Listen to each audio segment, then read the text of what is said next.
Na ibinigay ninyo. Unang-una, pasensya na kasi yung unang surprise party natin, medyo na-surprise talaga ako. At na-surprise din kayo na hindi ako pwede, hindi ako nakapunta. So, pasensya na. Pero, ganun pa man, maraming salamat dahil natuloy pa rin kahit after 2 weeks. At nakita-kita rin tayo. Maraming salamat sa inyo kasi ang dami na natin pinagdaanan, ang dami ng mga... ang dami ng mga barangay. Pero nandito pa rin kayo. Maraming salamat. Oo naman, kahit busy kami, labis ka pa rin namin. Kahit pare-pares tayong busy. Maraming salamat sa mga pupunta sa barangay. Thank you sa mga nag-e-effort, nagdadala ng mga mainit na kutsintang, lusaw ng cake, dahil minuturo yung cake.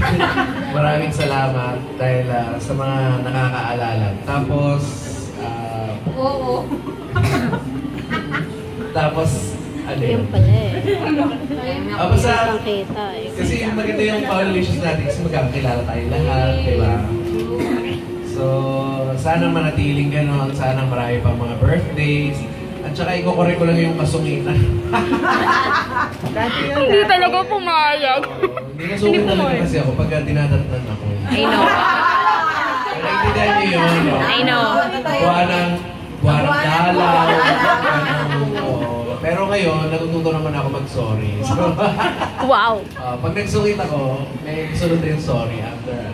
Proven and tested. So, ayun, maraming salamat. Tapos para sa inyo din, kung nagtatrabaho, kung nag-aaral, syempre huwag kakalimutan ng pag-aaral.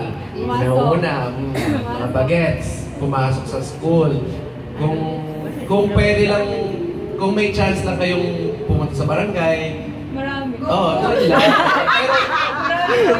Okay lang. Gusto ko kasi yung binibisita rin ako. Syempre nakakatawa yun. Pero, mas gusto ko yung papasok kayo sa school. Di ba? Parang nakatingin ka sa akin. Kung may trabaho, okay lang na bumisita. Pero, kung mas okay, kung pumasok sa trabaho muna. Ngayon, kung free kayo, kung talagang walang... Ayaw kung pumayag. walang gagawin, okay lang na pumunta sa ano. Ako magbubugbog para mabarangay. So, ayun. Maraming salamat sa inyo and marami pa tayong mga pagkikitang mangyayari. Thank you! Thank you very much. You're welcome! We love you! I love you! Thank you!